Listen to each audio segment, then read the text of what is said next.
నమస్తే, welcome to our channel. నేను సౌజన్య. ఈ మధ్య కాలంలో జగన్మోహన్ రెడ్డి ఏం మాట్లాడినా వైరల్ అవుతుంది, ట్రెండ్ అవుతుంది.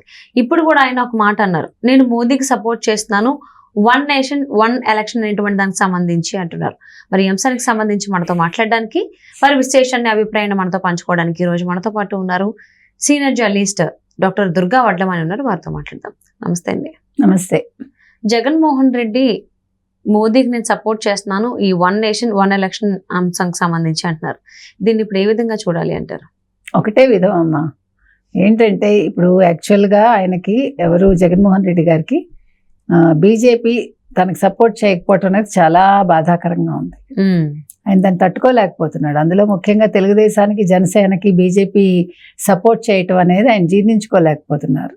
అది ఆయన ఖచ్చితంగా ఓడిపోతాను అనేది అర్థమైపోతుంది. ఈ సందర్భంలో ఏదో ఒక రకంగా బీజేపీ దృష్టిలో ఉండాలి. రేపు కేసులు ఉన్నాయి, ఒకవేళ ఓడిపోయినా కూడా బీజేపీ వదిలిపెట్టదు. ఇప్పుడు అన్ని దాచిపెట్టడం వల్ల ఈయన వెళ్తున్నాడు, వెళ్ళి అక్కడ ఏదో తనకు కావాల్సినవి చేసుకుని వస్తున్నాడు కదా. ఢిల్లీ వెళ్ళినప్పుడల్లా ఎక్కడ ఇది ఆంధ్రప్రదేశ్కి కావాల్సినవి ఆయన అడగట్లే. హోదా విషయం అడగలేదు, ఆంధ్రప్రదేశ్కి కావాల్సిన ఏ అంశాలు ఆయన ప్రస్తావించట్లే. మీకు గుర్తుంటే తన కేసులకు సంబంధించి వెళ్తున్నాడు. సిబిఐ ఇది జరగకుండా తను ఆపుకుంటూ వచ్చాడు.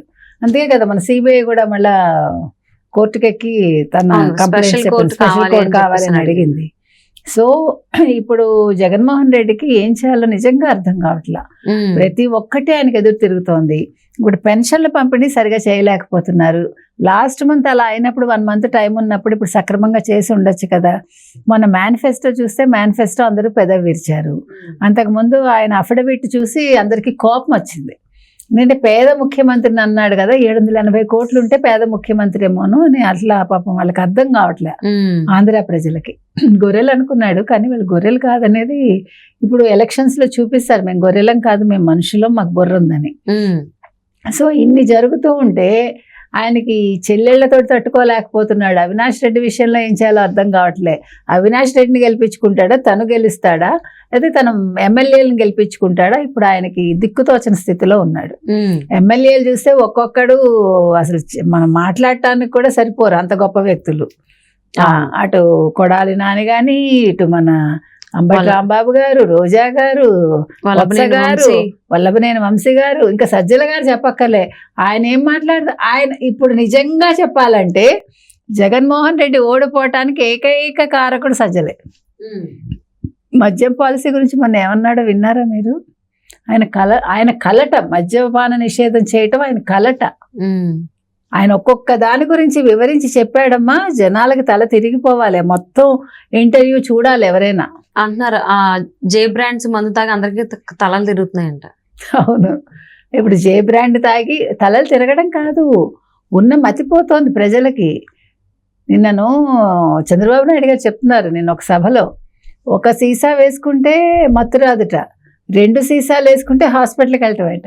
అవును, ఈవెన్ గుంటూరు ఎంపీ అభ్యర్థి పెమ్మసాని చంద్రశేఖర్ గారు కూడా ల్యాబ్ టెస్టులు చేయించారు. చాలా విస్తుపోయే నిజాలు అందులో ఉన్నాయి. అంటే ఇవన్నీ బయటికి రాకూడదన్నా మోదీకి వత్తాసు పలుకుతున్నారు జగన్మోహన్ రెడ్డి. మోదీ సపోర్ట్ కావాలి అని ఇప్పుడు ఖచ్చితంగా. అందుకోసమే ఇప్పుడు తను కాపాడుకోవాలి. ఇప్పుడు మంత్రులు తప్పు చేస్తే పోనీ ఈయన కాపాడతాడు, ఈయనే తప్పు చేశాడు కదా. చేసినప్పుడు ఈయన ఎవడు కాపాడతాడు? ఇప్పుడు దిక్కు లేదేమి, తల్లి లేదు, తల్లి ఎక్కడికో వెళ్ళిపోయింది, చెల్లెలు లేదు, ఇంట్లో లేదు, చెల్లెలు తరివేశాడు, ఇంకో చెల్లెలు రెడీగా ఉంది సింహంలాగా మీద పట్టడానికి, పులిలాగా. ఈయనకి ఇంకేముంది? భార్య ఎలాగా వ్యతిరేకమే, ఇంట్లో ఆయనకి కుంపటే. ఇంకేం చేస్తాడు? ఎలా రక్షించుకుంటాడు ఆయన? అందుకని ఇంకో ఏకైక దిక్కు మోదీనే. గత 5 సంవత్సరాలుగా మోదీతో బాగానే రాయబారాలు నరుపుకుంటున్నాడు కదా.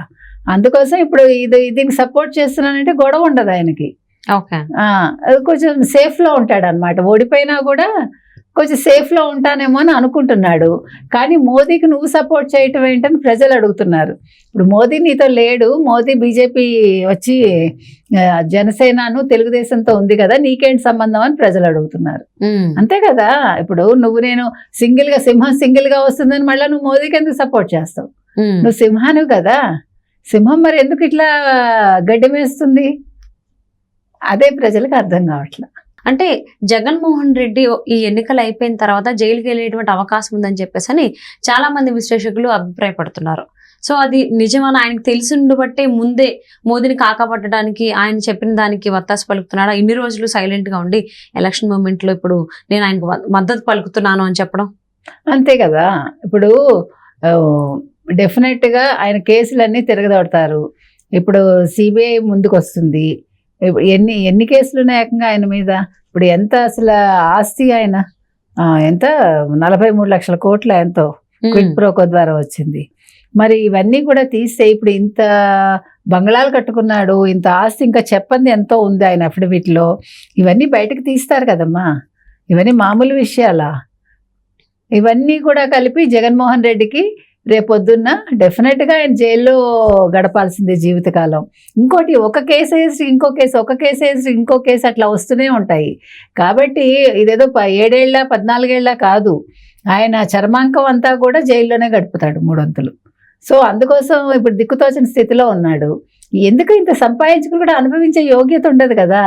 ఆయన అనుభవించింది ఏమైనా ఉంటే 5 ఏళ్లే అయిపోయింది ఆయనకి లైఫ్. ఇంకా ఈ రకంగా అంటే లైఫ్ అయిపోవడం అంటే తప్పుగా తీసుకోకండి. మళ్ళీ ఆయన ఇంకా అంటే జైల్లో గడపాలి అని మనం చెప్తున్నాం. పైగా నిన్న కూడా ఏదో 16 నెలలు నేను జైల్లో గడిపాను టైమ్స్ నౌ తోటి అన్నాడు కదా. అవును, టైమ్స్ నౌతో చెప్పినప్పుడు అన్ని పంచుకున్నాడు అనమాట. అదే నేను ఇన్ని సంక్షేమ పథకాలు అమలు చేశాను, అన్ని చేశాను అని చెప్పాడు.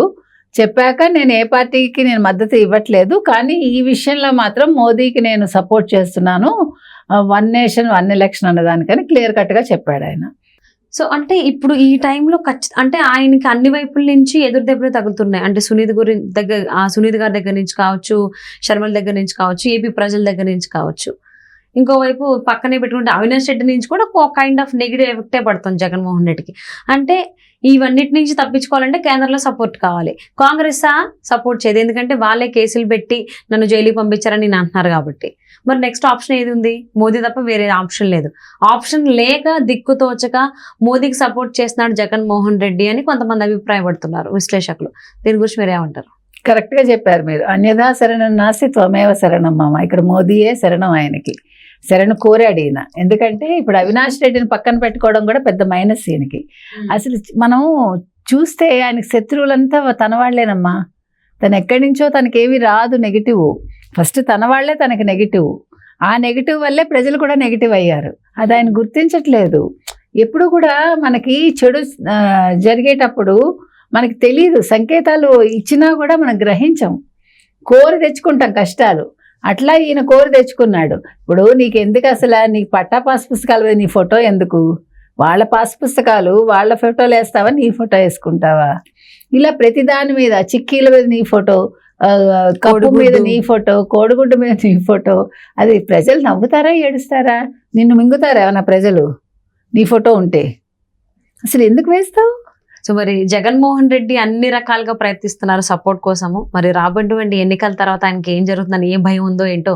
మరి మోదీకి అయితే సపోర్ట్ చేస్తున్నాను ఈ విషయంలో అంటున్నారు, 1 నేషన్ 1 ఎలక్షన్కి సంబంధించి. సో మరి చూద్దామండి ఆయన పరిస్థితి ఎలా ఉండబోతుంది అనేది రాబోయేటువంటి రోజుల్లో. Thank you so much Durga గారు. Thank you.